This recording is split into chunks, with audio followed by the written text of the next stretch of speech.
Putting $5 needed 60. So right now,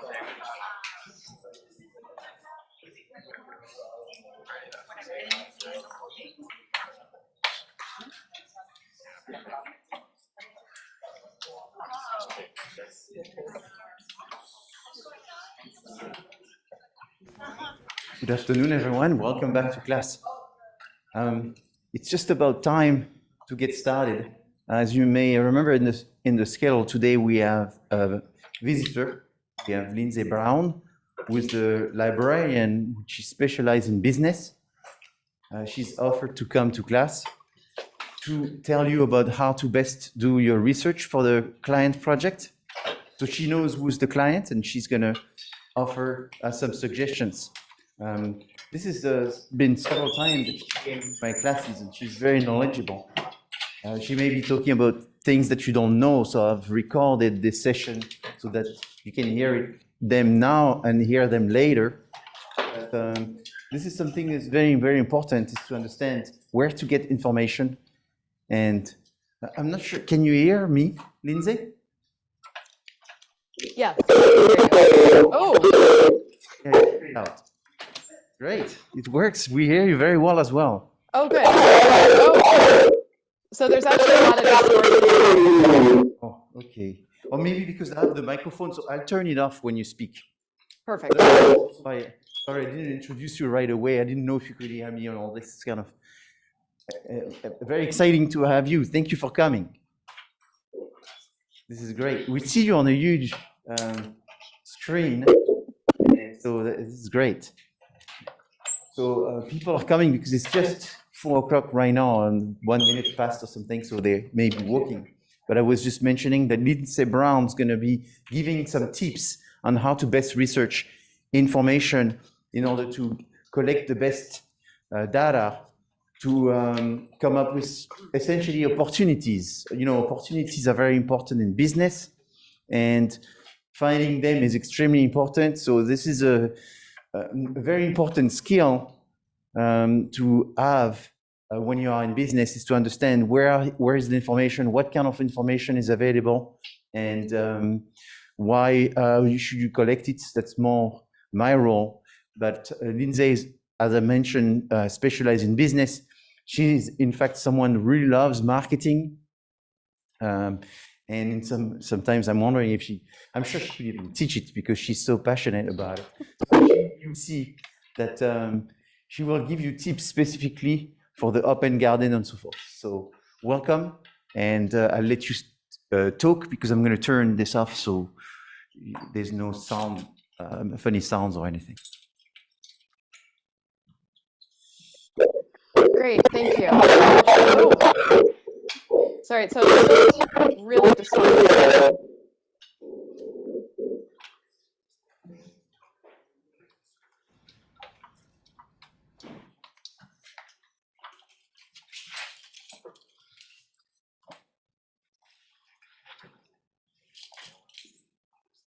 I'm going to try again. Yeah, no, there's so much feedback. But I think it's only on my end. It looks like the mic's picking up her voice. Maybe try muting yourself on Zoom. The mic is not on anymore. On Zoom? On Zoom. On Zoom. On Zoom. Oh, yeah. So Okay. Oh, perfect. That solved it. Thank you. Thank you so much. Thank you, Professor Vigneron, for having me. And I'm really excited to talk to you in your class about this project. And let's see, I'm just going to go over a couple of things, and then I'm going to share my screen and share some resources and kind of share what I did in preparation for being here today. So what I would like to do first, and it might be a little difficult because I wasn't thinking about this being kind of a flex class where I'm the only person who's online. So I wanted to get a sense of how people were feeling about the library, because this class tends to have a lot of transfer students. So I just wanted to make sure that everyone, felt comfortable using the library and didn't have any questions or concerns. Although I don't know if there's a way to kind of put those into the chat. So I just put maybe you can hear us now. Yes. I can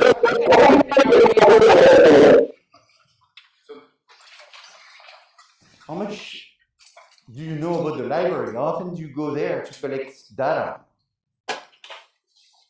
Okay, they're being honest. So go for it, yes.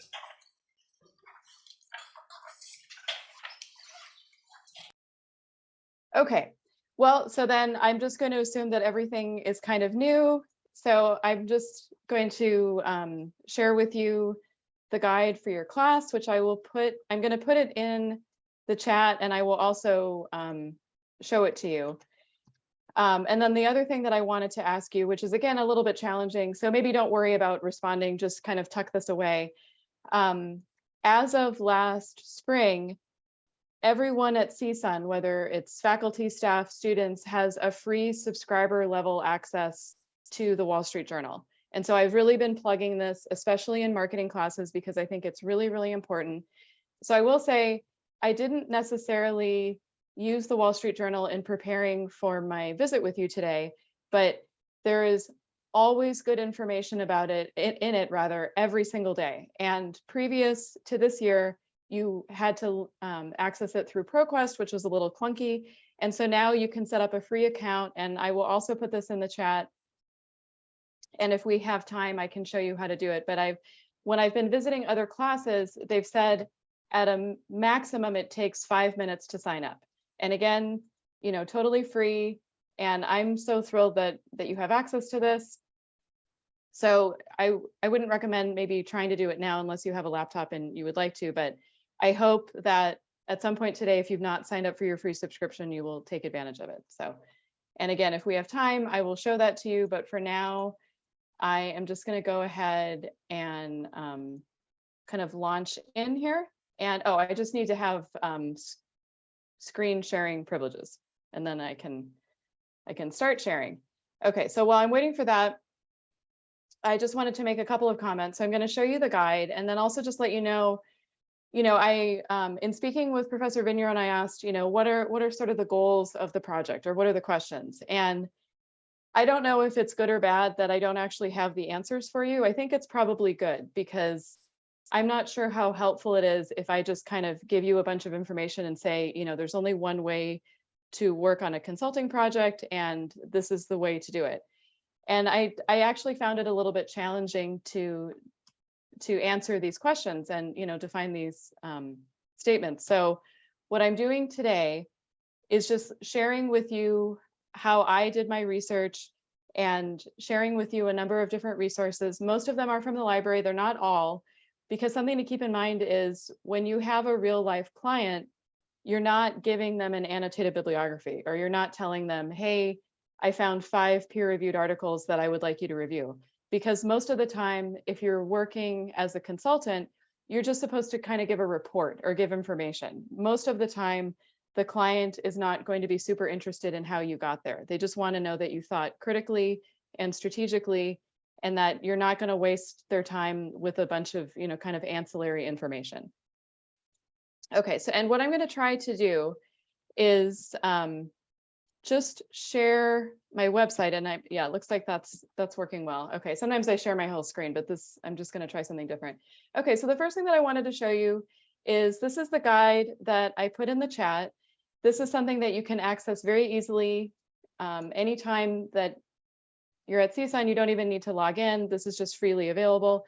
And if you don't remember where this guide is or where other guides are, the easiest way to get to it is from the library homepage. You can go to Research Assistance and then Research Guides, and you can go down to Marketing. And these are the 5 guides that I've put together, and you can just choose Marketing 304. And like I said, you don't have to log in. These are all freely available. Where you would have to log in is if you are accessing an ebook or an article, or if you want to save records in OneSearch. And the other thing that I wanted to point out to you is if you're interested in accessing the Wall Street Journal, which again, I strongly urge you to take advantage of that. It is linked from your guide. So if you scroll down to where it says find newspaper articles, there's information here on how you can access today's New York Times, today's Los Angeles Times, regional business news. And then there's a link here where it says Wall Street Journal, WSJ.com. So this is where you have to one time go in and authenticate as a CSUN student and set up your free account. And then for you, I just, 2 more plugs. One is that I highly recommend downloading just the regular WSJ app. That's what I have that on my phone, and that's really great for breaking news. And then if you have an iPad or a different tablet, I would recommend downloading the print edition app. So that means you can read the paper exactly how it's laid out. So you're not just getting these kind of disparate stories. You can see how did the paper appear. So as an example, the top story today was that Italy elected a far right woman to be the prime minister, and voter turnout was really low. And there's concern that the future of Italy could be quite dark. And so that was the top story. There was a picture of her. I mean, I personally was just kind of relieved not to have a picture of the Queen's funeral as just a break, but it was still a very dark story. Anyway, so there's information here. And if you run into any trouble accessing this or any other resource, please just let me know. You can contact me directly from this guide. You can send me an email. And I'm not sure the way that I'm sharing, I'm not sure if this shows up. I'm hoping that you can see this pop up where it shows that you can make an appointment with me. I'm traveling in a little while, so I don't have much availability until the following 2 weeks, but should you want to set up a Zoom meeting with me, you can do that. And what'll happen is once you choose your time, I'll get an email, and then I can write back to you, ask you kind of more what you're working on, and then I'll give you the Zoom link. Okay, but for now, I just wanted to talk to you a little bit about how I approached researching this product, or this service. So I think that there is a lot of opportunity for something like Open Garden, because I think as the pandemic seems to be kind of going away, people seem to be more interested in accessing local food, high quality local food. And if you've been paying attention to supply chain issues, local gardens don't tend to fall prey to that kind of issue. People are maybe more interested in taking small steps to fight climate change. And if you think about taking advantage of local/community gardens, that's really the epitome of thinking globally but acting locally. And there are even some restaurants that have a rooftop or a hydroponic garden so that they can grow their own food and really be, farm to table or farm to fork.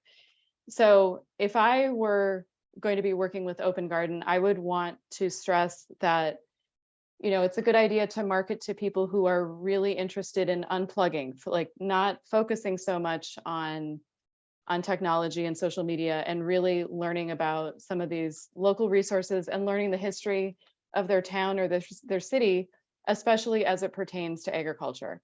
And I would also want to target nonprofits who are trying to address the problem of food deserts, where there's whole neighborhoods where people don't have access to affordable produce or affordable fresh fruit. So like South LA would be an example where people have created these micro gardens or small city gardens or community gardens, because otherwise, in order for someone to get access to fresh fruit and vegetables, they have to either travel really far or it's incredibly expensive.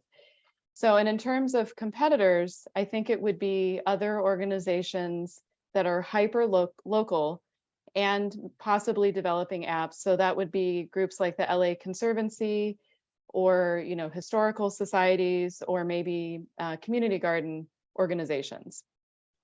So what I would do if I were starting with one search is I would make a note of some of these terms.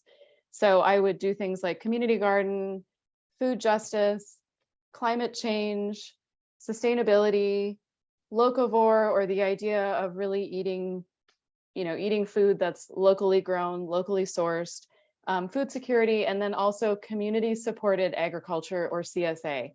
And what's interesting about that last part is even before, CSUN has a farmer's market now, and that I think maybe started 2 years before COVID. It's kind of hard for me to remember, but we used to have a program through Underwood Family Farm in Moore Park where as a CSUN student, faculty, or staff member, you could sign up for a CSA box, a community supported agriculture box. And so once a week, they would deliver a box of produce that had been grown at the farm, which is about 30 miles from campus. And Underwood doesn't even do a CSA anymore because it ended up being so expensive with fuel. And this was, like I said, it was, pre-COVID, pre-inflation, and they were already having cost issues around, distributing these boxes all over the place. And not just to CSUN, they don't do CSA boxes at all. So now they're limited to, you can go to the farm and either go to their little shop, or you can pick, or they deliver to farmers markets. But anyway, I just wanted to make that note about CSAs. So something that I was thinking about when I was looking at the site is it seems like it's focused on an app. And I guess I was just a little bit confused because I scanned the QR code and nothing happened. And I get the sense that maybe it's only an Android app, or maybe it's not active anymore because I didn't find anything in the App Store. But if some of my suggestions or comments seem off, it's because I'm assuming that there's an app. I just wasn't able to kind of see what it is. It seems like what it is. Oh, go ahead. Hey, how many of you have been able to download it? The app? I thought there was at least one person. We're getting error codes and stuff. So everybody's getting an error code? Yeah, we could download it, but it doesn't work when we open the app. Oh, you can download it, but it doesn't. Yeah, like you open an app and it just closes the app. It doesn't work. At least that's my experience. I don't know if anyone else has seen it. I don't even see it, like when I search it up on the App Store, it doesn't even pop up. It doesn't even pop up. Yeah, for the iPhone, it doesn't pop up. For the Android, it exists, but it's not working when you try to open it.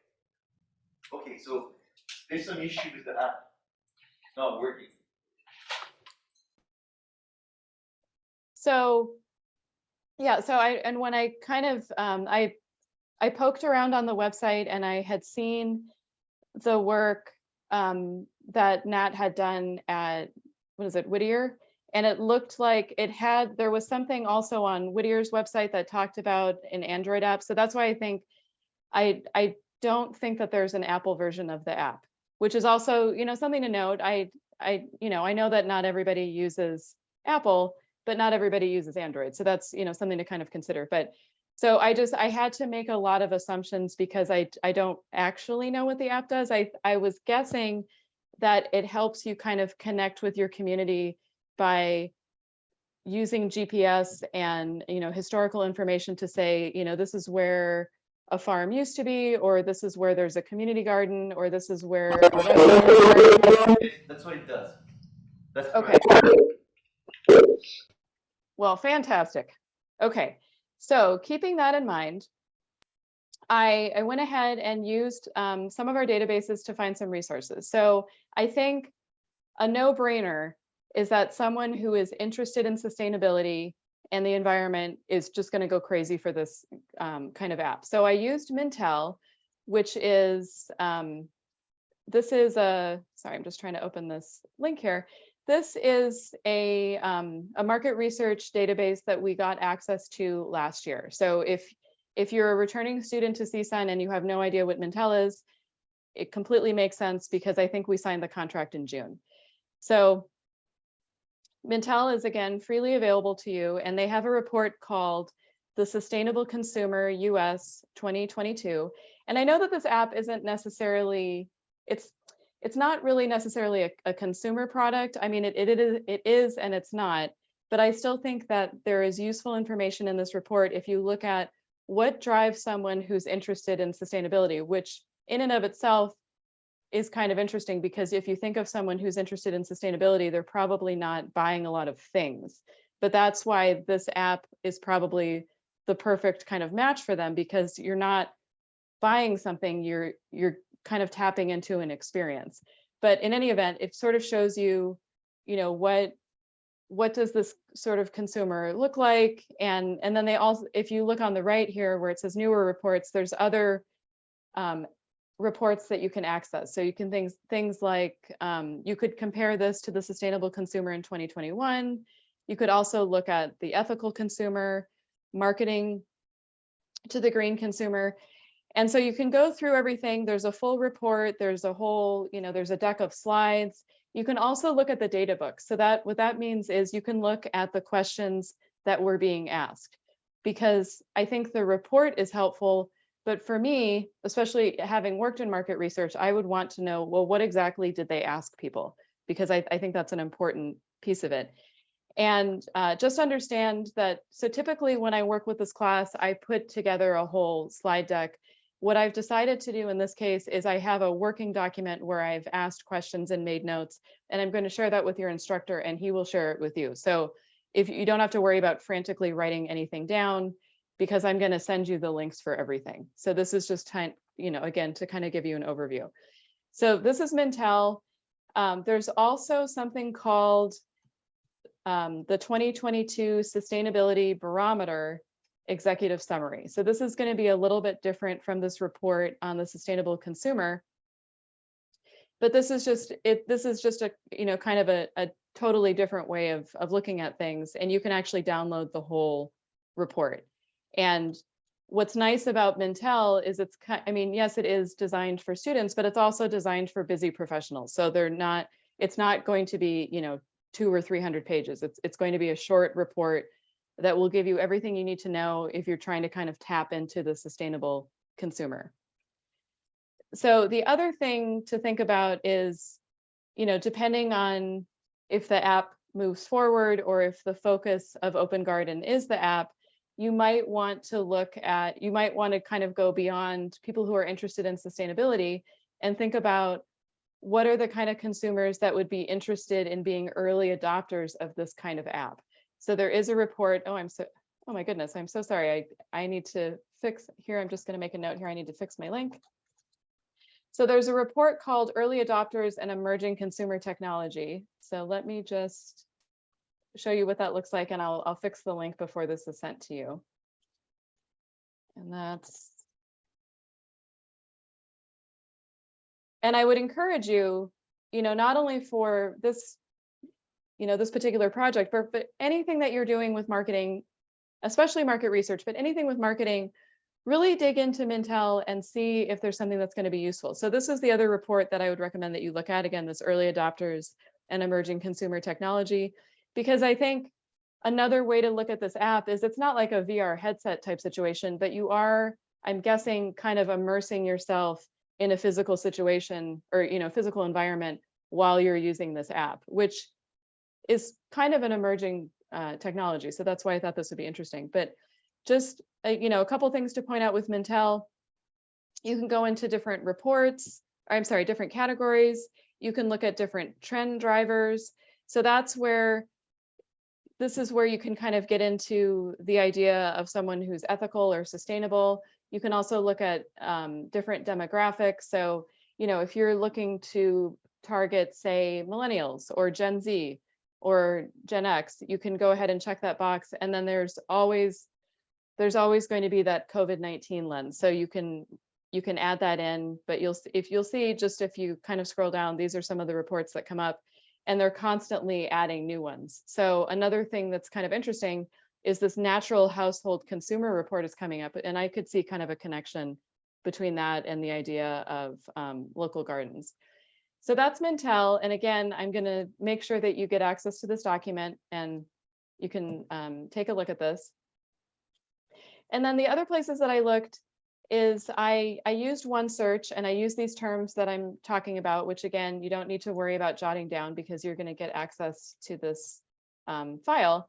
But I found an article called Growing Public Spaces in the City, Community Gardening and the Making of New Urban Environments of Publicness, which I know is kind of a mouthful.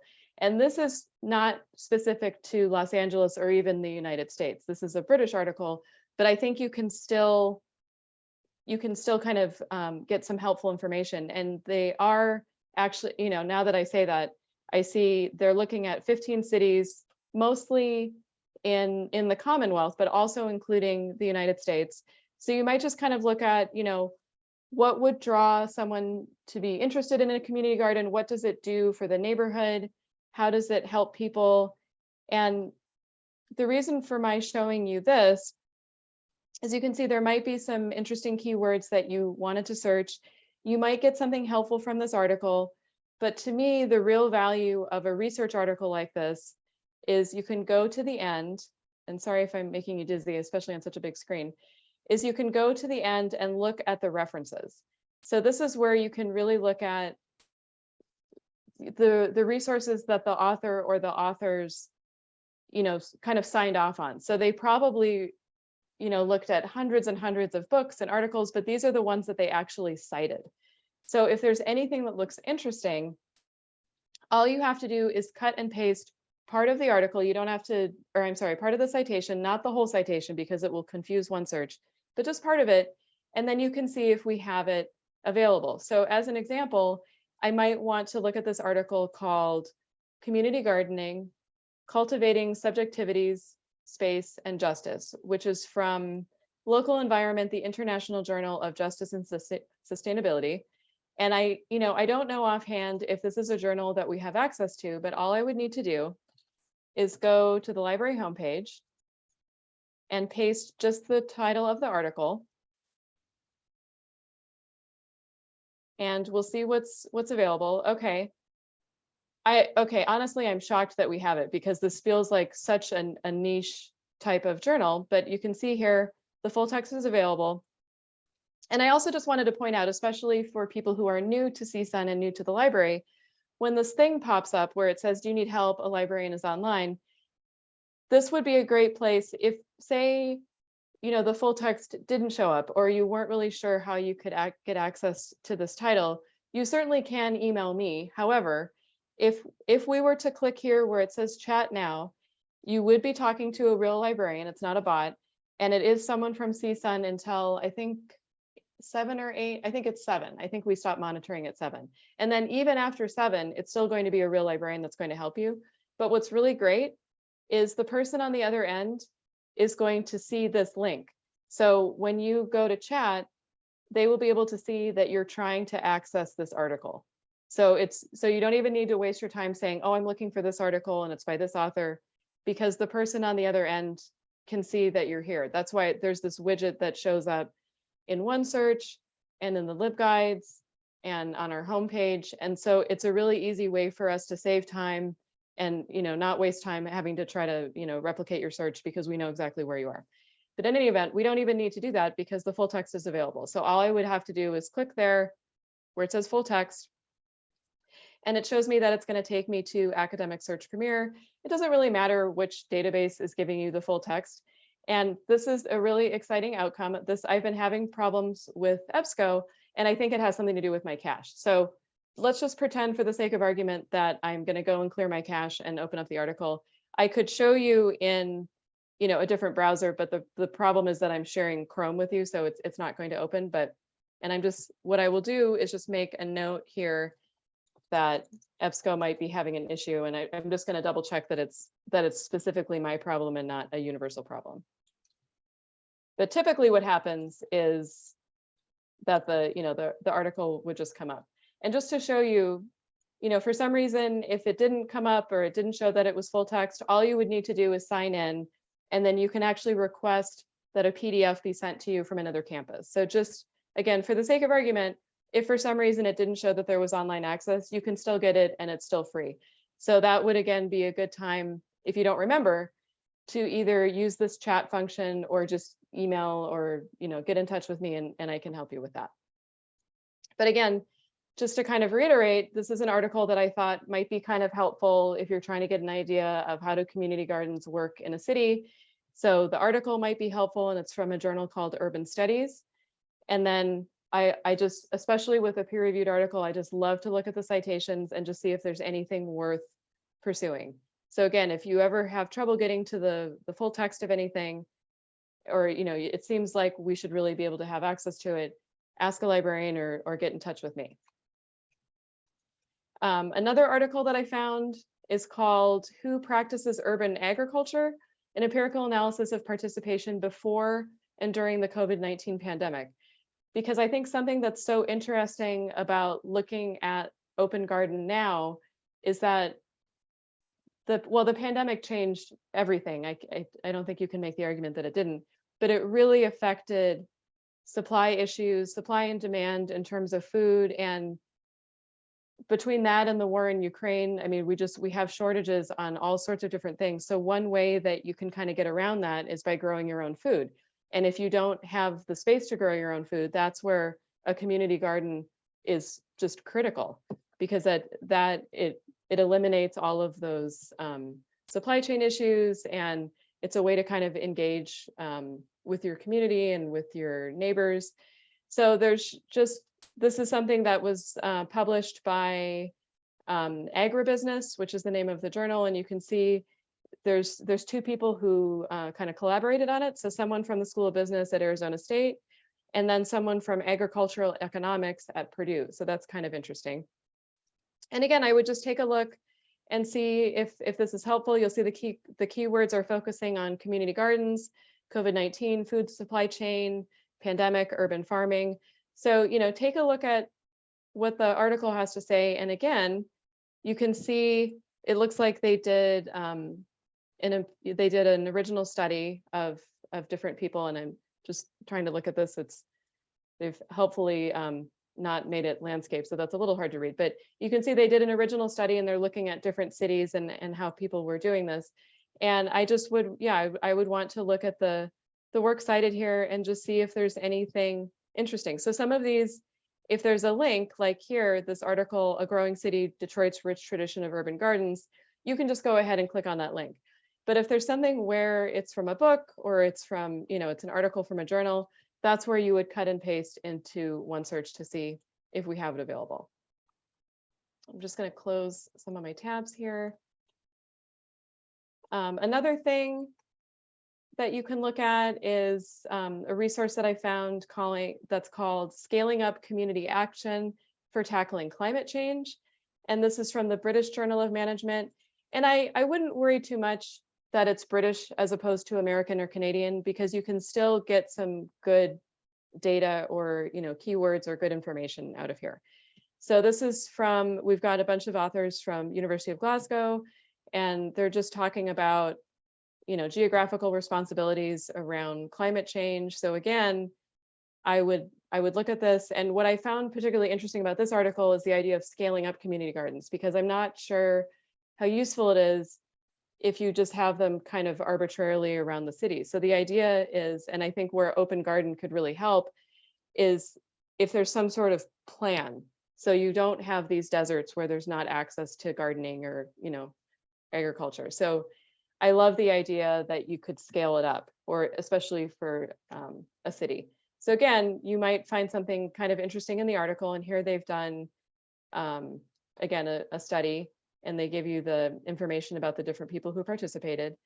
So the study is there, and you've got, comments from different people who have participated.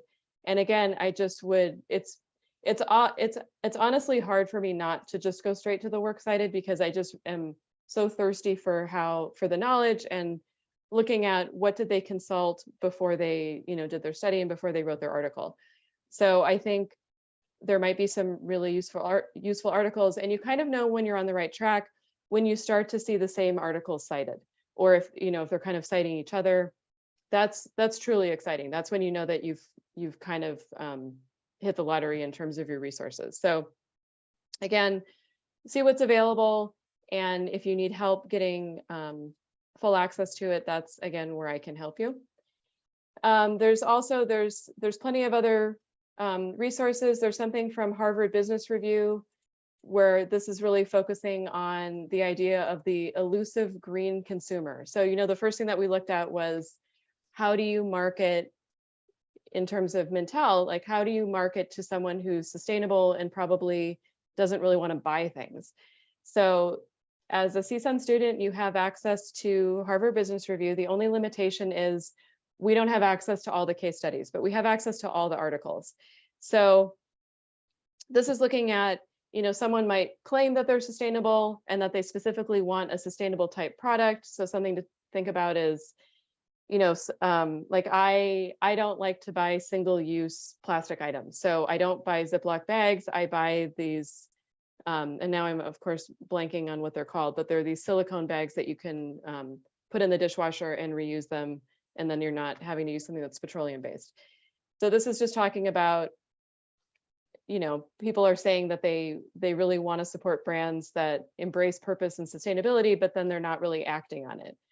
And I'm not sure how much of that is going to be scalable in terms of Open Garden, but I think that there might, I'm just hoping, even if there's only one or two things in here that are helpful, that's great.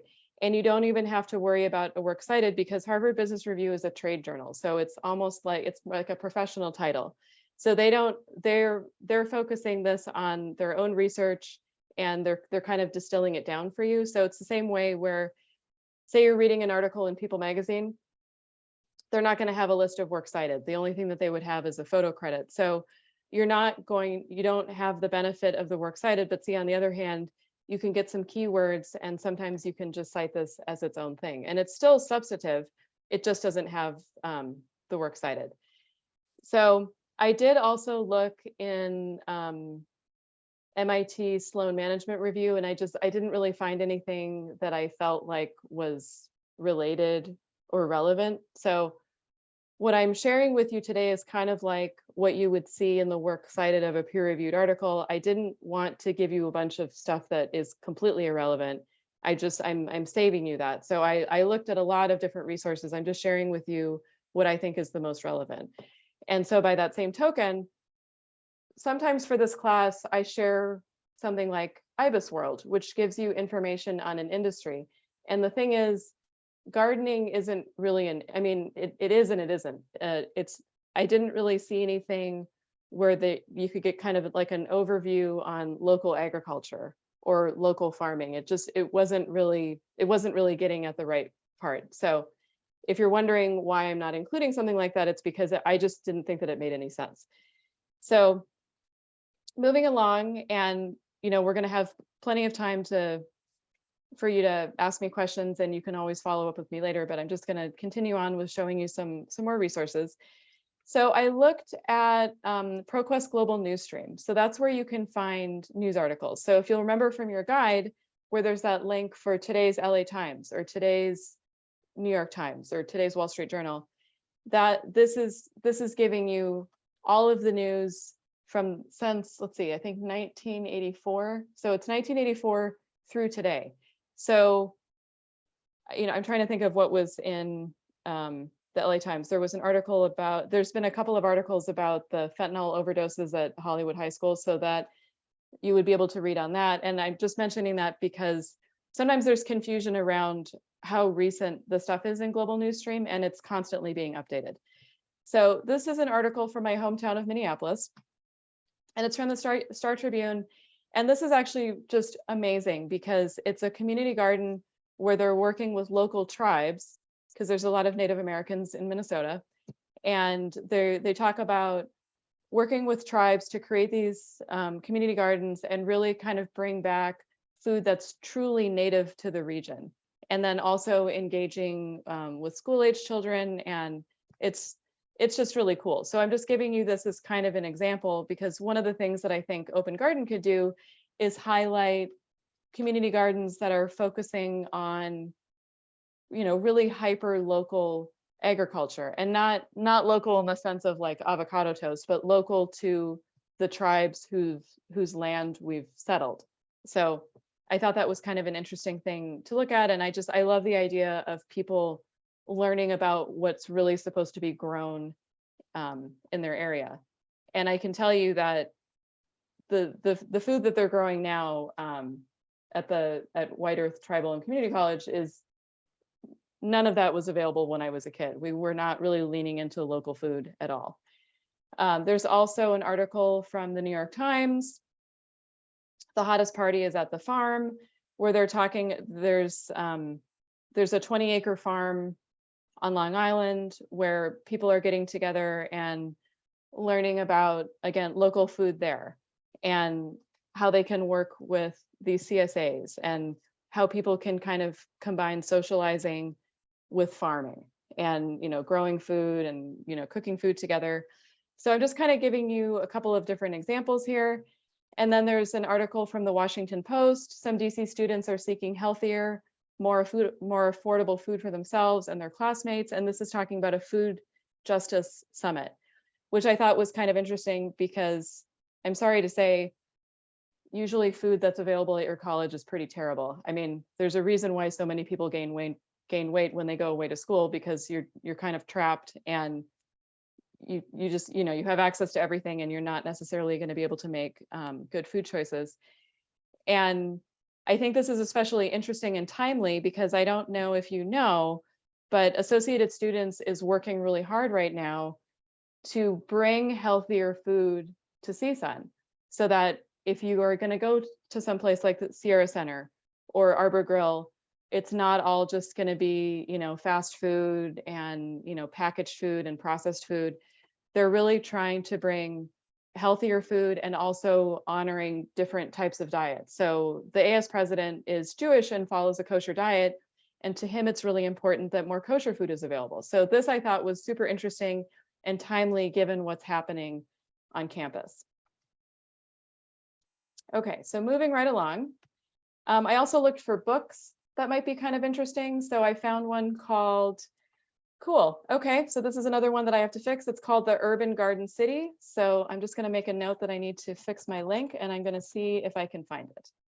So I'm gonna go into the library website.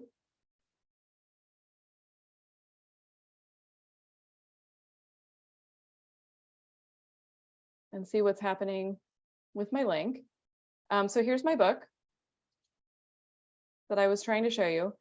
And here again, you know, you might find some subject headings that are interesting. So you could look at urban gardens history, urban geography, because I think fundamentally a big part of open gardens is urban studies. So, which is another reason that I just think it's really exciting, because you're not always going to be consulting or, you know, working on marketing projects that have to do with a specific, you know, product, because this is, like I said, it's kind of more of an experience and more of a way of looking at things.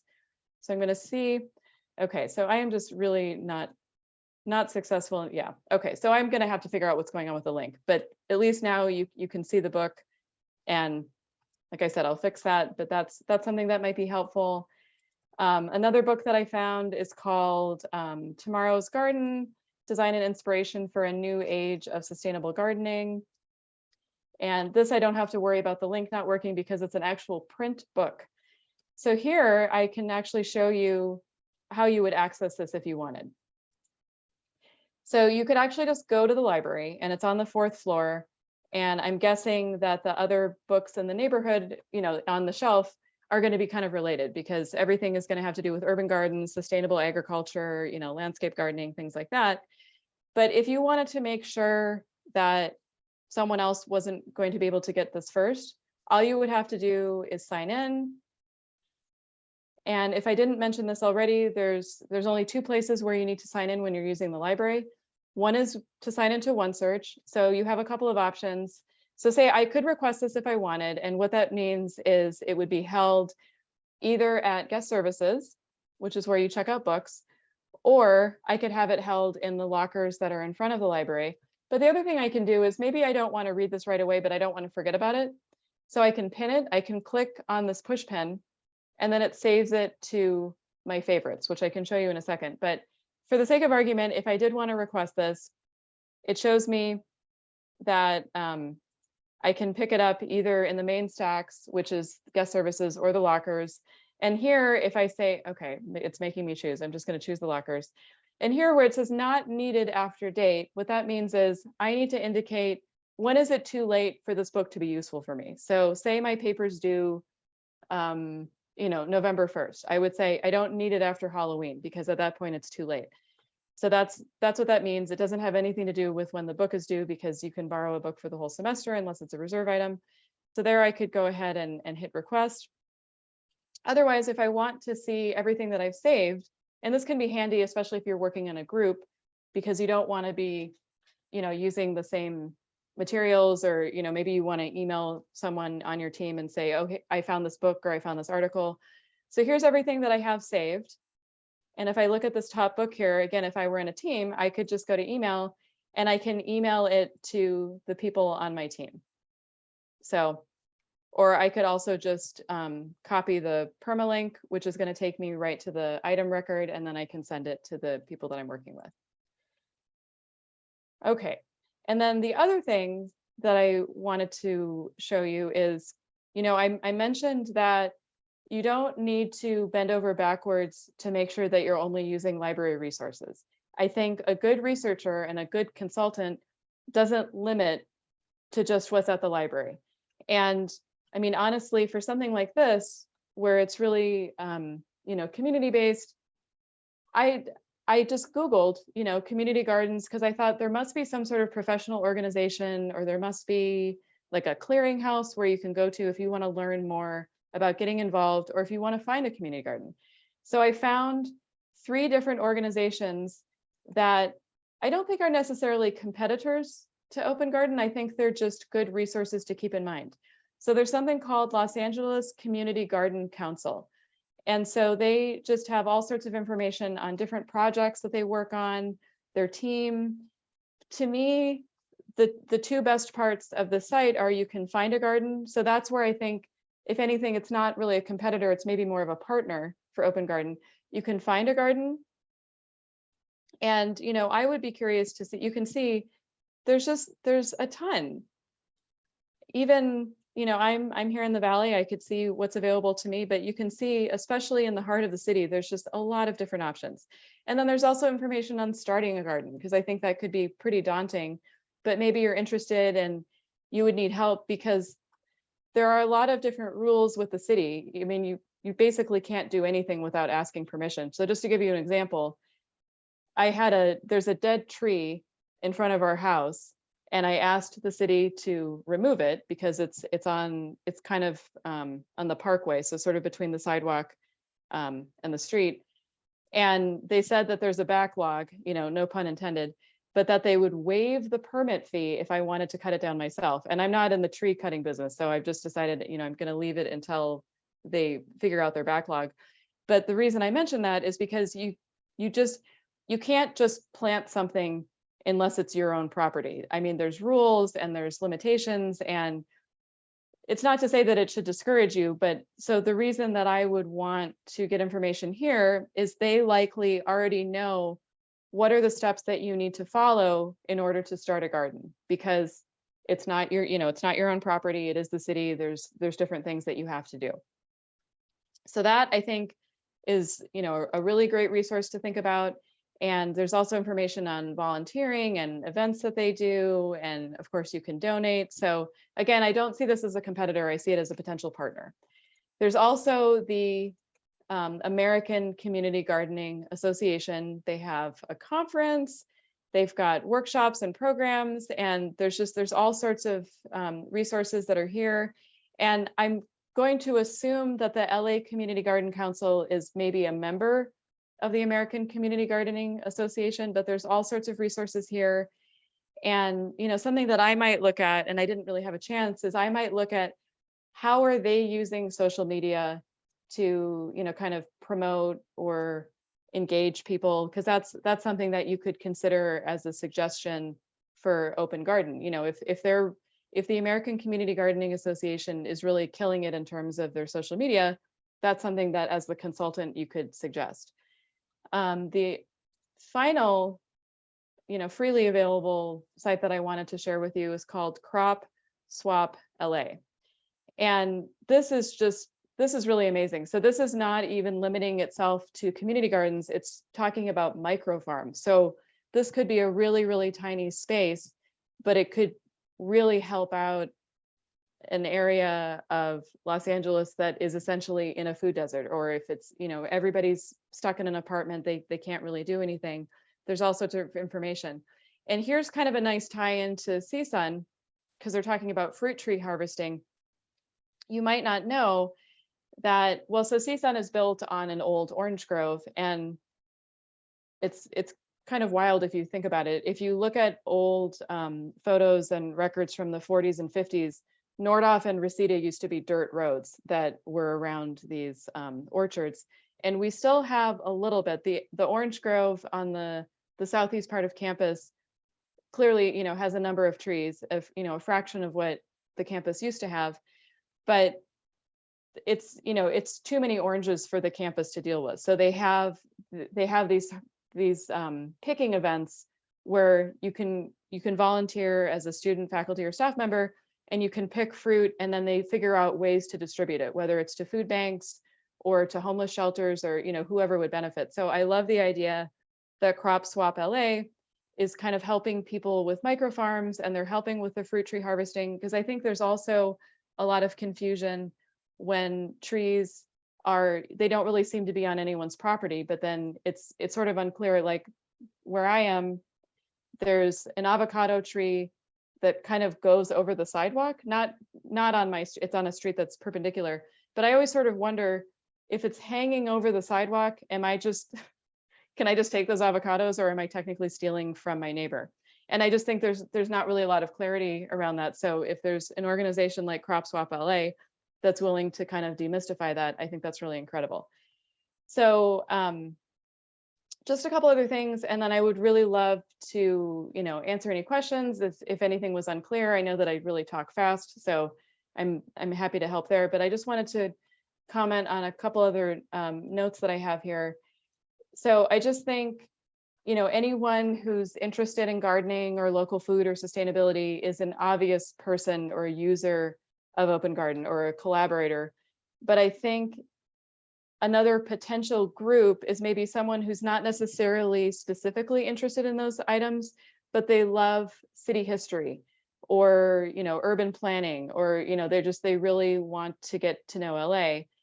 And then, you know, someone else who might be interested is someone who has been thinking about food safety or, you know, health concerns.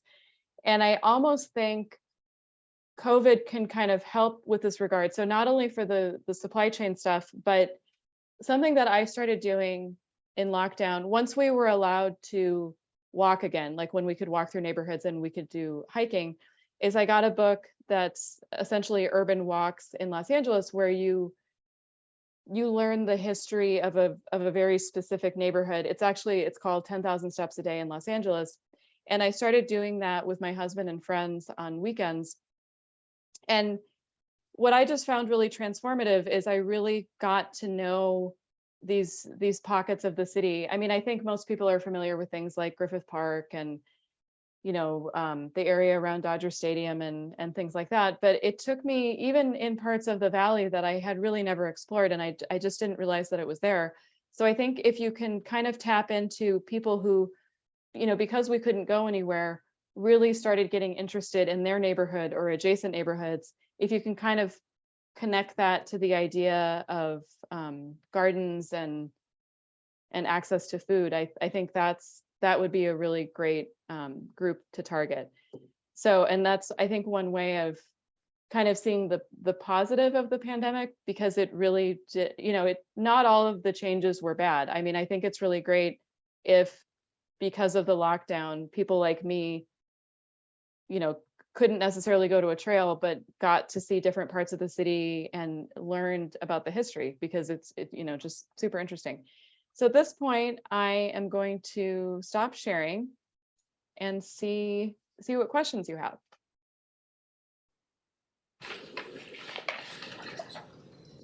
So just to do a recap of what Lindsay did, which covered many of the database, OneSearch, World, Mintel, EBSCO, ProQuest. So she covered many of these.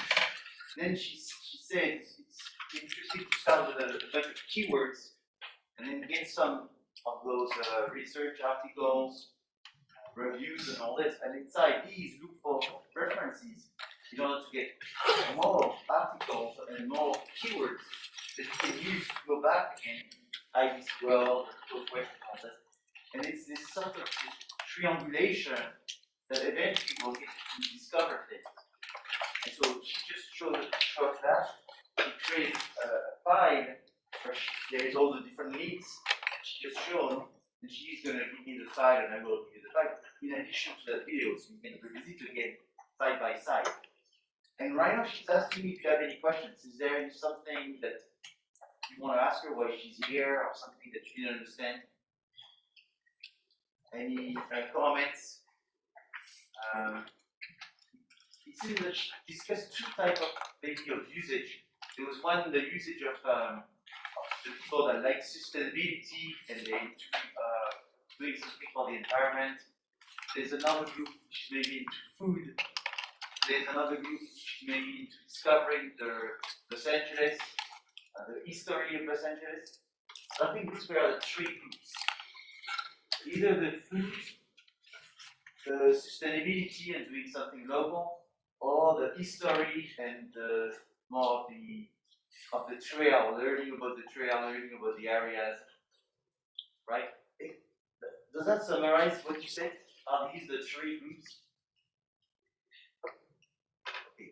So Yes, perfect. because that's a big deal for the students is to really identify the groups. So eventually, what needs to happen is that you focus on a group specifically, because trying to do a recommendation to the client by saying here are the 15 groups. It's interesting, but you don't have enough time and space in your report to talk about so many groups like this. So it's much better if you identify the 3 or 4 the most important, and then come up with an argument why this one, the one that you decide out of those 3 or 4, is the one that you will focus on, and then you focus on this and explain.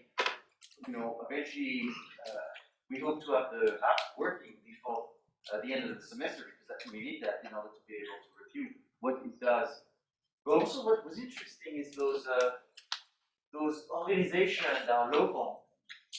That's another thing. The local organization that she mentioned, which, I mean, they could be to some extent competing with what the services offered by the app, but at the same time, they could become partner with the app. So there's both ways. I mean, if they want to cooperate, they become partner, and if they don't want to cooperate, I suppose they will be competing with the app. But it depends, who's behind these. If it's political, if it's commercial, that's what's going to make it easier or harder to become a partner. So, any questions we want to ask on this very helpful work for the students? Students are working in groups. Most of them, they've never done this kind of consulting work, so it's all brand new. I don't know that they knew all of these databases, and obviously they may not know the one Mintel because it's so brand new for everyone. But thank you very much for your help. Yes, there is a question. So would we search on the CSUN library website, and then that'll take us to the databases, and then we could, like, if we search, it'll search through the databases, or do we need to go through the website to the database and then search? Okay, so what's the fastest route? Is it to the database and the search, or through the library, then through the database, and then through the search?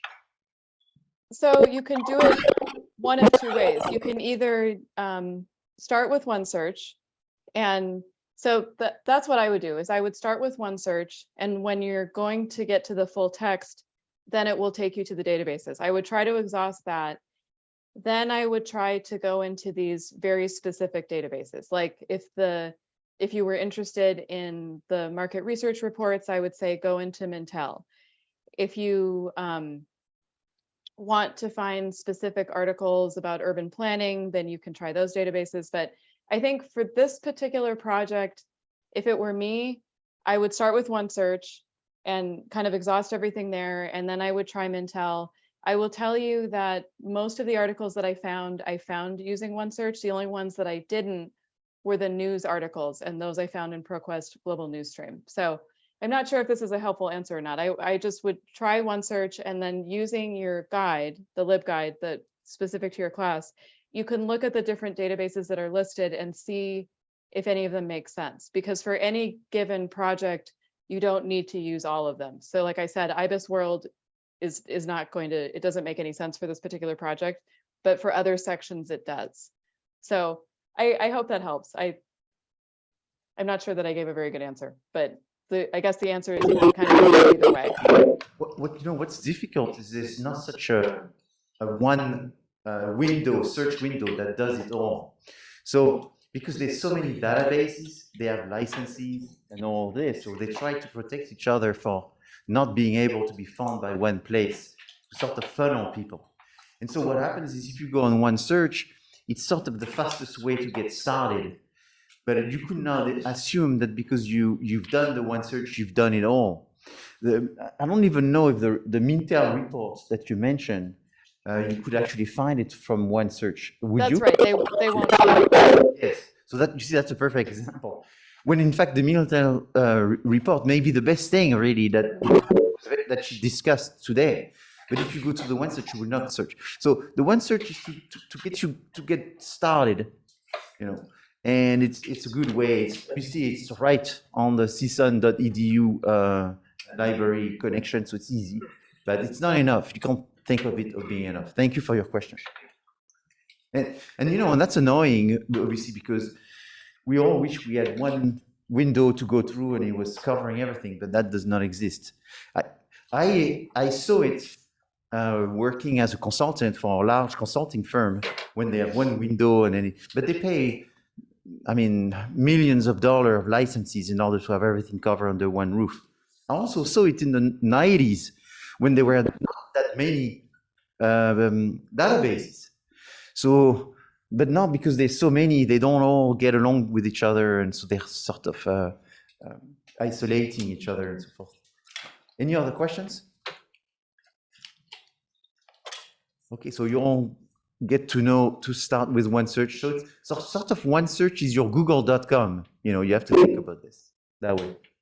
So it's, you know, the biggest problem I have, and that's why it's great to have librarians that want to come in front of the students, is the biggest problem is that the students are sort of the same when it comes to research to the common man or woman in the street. I don't want to insult you, but the common men in the street, they don't do what Lindsay just showed you because they don't know that this even exists. So you wouldn't want to be a business student going through CSUN, getting yourself a bachelor, and have not done anything like this for 4 years. You would have missed on the opportunity. So obviously there's Google, there's Yahoo, there's this kind of things where you can search, but that's not the only thing that exists. And when you're not a student anymore, things are not as accessible because you have to pay. So the chance you have of being a student is because of your tuition. You get this number and you get this connection with the library, and then you have access to all of that, which may not be the case later down the road when you work and you have your own business.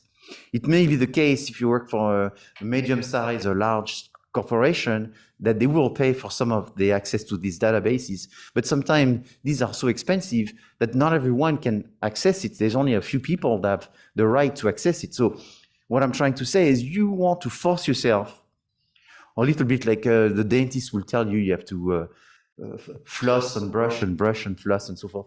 You have to sort of force yourself to actually go look at this and do it. And as a group, you should do it. And sort of, this is also the way to see if you have people that are really committed in the project by checking to see if they actually went and were curious enough to do what you've been presented today. Do it for your group, learn from the other people in your group, themselves doing it. And this is how you become a better business person, is by being excited by research. And I've tried to say that since the beginning. If you don't do research, you get mediocre, or you get too much luck. And you don't want luck to be involved in your business. Is you want to be as informed as you can. Sorry, Lindsay, I kept you explaining all of this, but I wanted to reflect. So if there's no other questions, we're going to let Lindsay go back to what she was doing. Any other questions? So I don't think there's any more questions. Lindsay, thank you very much for coming. And I will be sharing this with the students. Thank you. And the reality is, I have not talked to them about research yet. So that's one of the subjects I need to cover. And as we talk more about the research and as they have to start producing the report, they will see that this is very important. So thank you very much for coming today and doing this Zoom session. Excellent. Thank you. Thank you so much. And I'll get you this document probably tomorrow. Fantastic. Okay. Thank you. Bye, everybody. Bye-bye.